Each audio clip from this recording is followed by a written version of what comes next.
Software ప్రపంచంలోకి స్వాగతం. ఇక్కడ అద్భుతమైన ఐడియాలుంటాయి, కానీ కొన్నిసార్లు అవి దారి తప్పుతుంటాయి. ఎందుకో తెలుసా? కమ్యూనికేషన్ సరిగ్గా లేకపోవడం వల్ల. ఈ సమస్యకు ఒక సూపర్ సొల్యూషన్ ఉంది.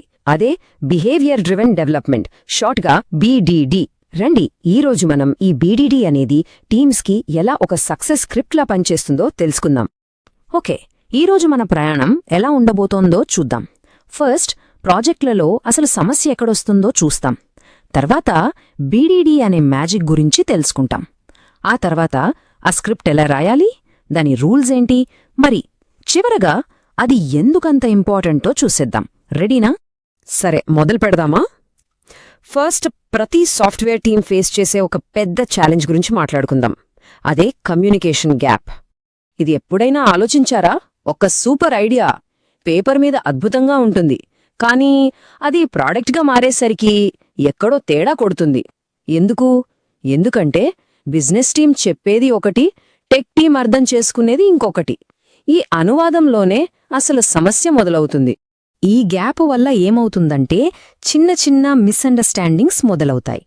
డెవలపర్లు ఒకే ఫీచర్ను మళ్ళీ మార్చాల్సి వస్తుంది. చివరికి వచ్చేసరికి కస్టమర్కి కావాల్సింది ఒకటి, మనమిచ్చేది ఇంకొకటి.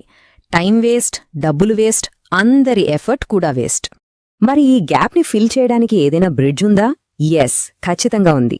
అదే మన హీరో, బిహేవియర్ డ్రివెన్ డెవలప్మెంట్, అదే BDD. ఇది జస్ట్ ఒక టెక్నిక్ మాత్రమే కాదు, టీం మొత్తాన్ని కలిపే ఒక వారధి అన్నమాట. అసలు BDD అంటే ఏంటి? సింపుల్గా చెప్పాలంటే ఇది ఒక టీం వర్క్. ఇక్కడ టెక్నికల్ వాళ్ళు, నాన్ టెక్నికల్ వాళ్ళు అందరూ కలిసి కూర్చొని యూజర్ పాయింట్ ఆఫ్ వ్యూ నుండి యాప్ ఎలా పనిచెయ్యాలో మాట్లాడుకుంటారు. దీనికోసం వాళ్ళు కాంప్లెక్స్ కోడ్ వాడరు, అందరికీ అర్థమయ్యే సింపుల్ భాషనే వాడతారు. దీన్ని ఇంకా ఈజీగా అర్థం చేసుకోవాలంటే ఒక సినిమా స్క్రిప్ట్ అనుకోండి. సినిమా షూటింగ్ మొదలవ్వకముందే డైరెక్టరు, యాక్టర్లు అందరూ ఒకే స్క్రిప్ట్ చదువుతారు గదా, అప్పుడే అందరికీ స్టోరీ మీద క్లారిటీ వస్తుంది. BDD కూడా అంతే. కోడింగ్ స్టార్ట్ చెయ్యకముందే బిజినెస్ టీము, డెవలపర్సు, టెస్టర్సు అందరూ ఒకే స్క్రిప్ట్ మీద ఓకే చెప్పుకుంటారు. ఓకే, థియరీ బాగుంది. మరి ఈ స్క్రిప్ట్లను ప్రాక్టికల్గా ఎలా రాస్తారో? దీనికోసం చాలా సింపుల్ ఫార్మాట్ ఉంది. అదేంటో ఇప్పుడు చూసేద్దాం. ఈ ఫార్మాట్ని గివెన్, వెన్, దెన్ అంటారు. ఇదొక చిన్న కథలా ఉంటుంది. గివెన్ అంటే పరిస్థితి ఇదిగో ఇలా ఉంది, ఇక్కడ మనం సీన్ సెట్ చేస్తాం. వెన్ అంటే యూజర్ ఇలా చేసినప్పుడు, ఇక్కడ యాక్షన్ గురించి చెప్తాం. ఫైనల్గా దెన్ అంటే ఫలితం ఇలా రావాలి, ఇక్కడ మనం ఏం ఆశిస్తున్నామో చెప్తాం. ఈ మూడు స్టెప్స్తో ఒక ఫీచర్ ఎలా పనిచేయాలో క్రిస్టల్ క్లియర్గా చెప్పొచ్చు. ఒక రియల్ ఎగ్జాంపుల్ చూద్దామా? మనం అమెజాన్లో ఏదైనా సర్చ్ చేస్తున్నాం అనుకుందాం. గివెన్, నేను అమెజాన్ హోమ్ పేజ్లో ఉన్నాను, ఇది మన స్టార్టింగ్ పాయింట్. వెన్, నేను సర్చ్ బార్లో వైర్లెస్ హెడ్ఫోన్స్ అని టైప్ చేసి సర్చ్ బటన్ క్లిక్ చేస్తాను, ఇది యూజర్ చేసే పని. దెన్, నాకు వైర్లెస్ హెడ్ఫోన్ల లిస్ట్ కనిపించాలి, ఇదే మనం కోరుకున్న రిజల్ట్. చూసారా ఎంత సింపుల్ అండ్ క్లియర్గా ఉందో?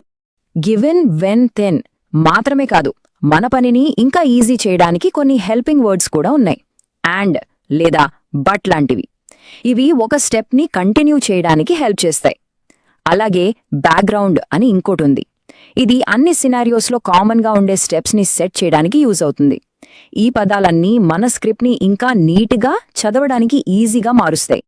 సరే, ఫార్మాట్ అయితే తెలిసింది, కానీ BDDని సక్సెస్ఫుల్గా వాడాలంటే కొన్ని రూల్స్ పాటించాలి. అవి చాలా ముఖ్యం. ఏంటవి? ఇక్కడ మనం ఏం చెయ్యాలి, ఏం చెయ్యకూడదు అనేది చాలా ముఖ్యం. ఎప్పుడూ టెక్నికల్ భాష వాడకూడదు, సింపుల్ బిజినెస్ లాంగ్వేజ్ వాడాలి. ఎందుకంటే ఈ స్క్రిప్ట్లు డెవలపర్స్కి మాత్రమే కాదు, టీంలో ఉన్న ప్రోడక్ట్ మేనేజర్స్కి, డిజైనర్స్కి అందరికీ అర్థం కావాలి. ఇంకో ముఖ్యమైన విషయం, ఒంటరిగా కూర్చుని రాయకూడదు, టీంతో కలిసి రాయాలి. అప్పుడే BDD అసలైన పవర్ మనకు తెలుస్తుంది. సాధారణంగా టెస్టింగ్ అనేది ఎప్పుడు చేస్తారు? డెవలప్మెంట్ అంతా అయిపోయాక లాస్ట్లో చేస్తారు. అది కూడా ఒక టెక్నికల్ పనిలా ఉంటుంది, కానీ BDD మొత్తం సీన్ని మార్చేస్తుంది. ఇక్కడ టెస్టింగ్ అనేది మొదటి రోజు నుంచే స్టార్ట్ అవుతుంది. అది కూడా అందరూ కలిసి చేసే ఒక డిస్కషన్ లాగా ఉంటుంది. దీనివల్ల ప్రాబ్లమ్స్ లాస్ట్ మినిట్లో కాకుండా ముందే తెలిసిపోతాయి. ఇక్కడొక విషయం క్లియర్గా అర్థం చేసుకోవాలి. BDD అనేది యూనిట్ టెస్టింగ్కి రీప్లేస్మెంట్ కాదు, దానికొక ఫ్రెండ్ లాంటిది. సింపుల్గా చెప్పాలంటే బీడీడీ అనేది కార్ స్టీరింగ్, బ్రేక్స్ అన్నీ సరిగ్గా పనిచేస్తున్నాయా అని బయటంచి చూడడం లాంటిది. అదే యూనిట్ టెస్టింగ్ అయితే ఇంజిన్ లోపలున్న ప్రతి చిన్న పార్ట్ సరిగ్గా ఉందా అని చెక్ చేయడం లాంటిది. రెండూ కావాలి, రెండింటి పనులు వేరు. సరే, ఇంత చేసి ఈ బీడీడీ స్క్రిప్ట్లో రాయడం వల్ల అసలు మనకొచ్చే లాభాలేంటి? అసలైన మ్యాజిక్ ఏంటో ఇప్పుడు చూద్దాం. ప్రాజెక్టులలో ఒక కామన్ ప్రాబ్లం ఏంటంటే డాక్యుమెంటేషన్. అది చాలా త్వరగా పాతబడిపోతుంది. కానీ బీడీడీతో ఒక అద్భుతం జరుగుతోంది. మనం రాసే ఈ స్క్రిప్ట్ కేవలం డాక్యుమెంట్ కాదు, అదే ఆటోమేటెడ్ టెస్ట్ కూడా. అంటే కోడ్లో ఏ చిన్న మార్పు జరిగినా ఈ టెస్ట్లు ఆటోమేటిక్గా రన్ అవుతాయి. ఒకవేళ టెస్ట్ ఫెయిల్ అయితే డాక్యుమెంటేషన్ కూడా అప్డేట్ చేయాలని మనకు వెంటనే తెలిసిపోతుంది. అందుకే దీన్ని లివింగ్ డాక్యుమెంటేషన్ అంటారు. అంటే ఎప్పుడూ బ్రతికి ఉండే, అప్డేటెడ్గా ఉండే డాక్యుమెంటేషన్ అన్నమాట. సో ఫైనల్గా బీడీడీ వల్ల మనకు 3 మెయిన్ బెనిఫిట్స్ ఉన్నాయి. ఒకటి, బెటర్ కమ్యూనికేషన్. టీం మొత్తం ఒకే మాట మీద ఉంటారు. 2, నమ్మకమైన ఆటోమేషన్. మనం అనుకున్నదే అనుకున్నట్టు పనిచేస్తుందని గ్యారంటీ. 3, living documentation. ఎప్పుడూ అప్డేటెడ్గా ఉండే ఒక గైడ్ మన చేతిలో ఉంటుంది. ఇవన్నీ కలిస్తే ప్రాజెక్ట్ సక్సెస్ అవ్వకుండా ఎలా ఉంటుంది? ఒక్కసారి ఊహించుకోండి, మీ టీంలో బిజినెస్ వాళ్ల దగ్గర్నుంచి డెవలపర్స్ వరకు ప్రతి ఒక్కరూ ఒకే స్క్రిప్ట్ చదువుతూ ఒకే గోల్ కోసం కలిసి పనిచేస్తే ఆ ప్రాజెక్ట్ ఎలా ఉంటుంది? బీడీడీ సరిగ్గా ఇదే చేస్తుంది. ఈ విశ్లేషణ మీ ప్రాజెక్టులకు తప్పకుండా ఉపయోగపడుతుందని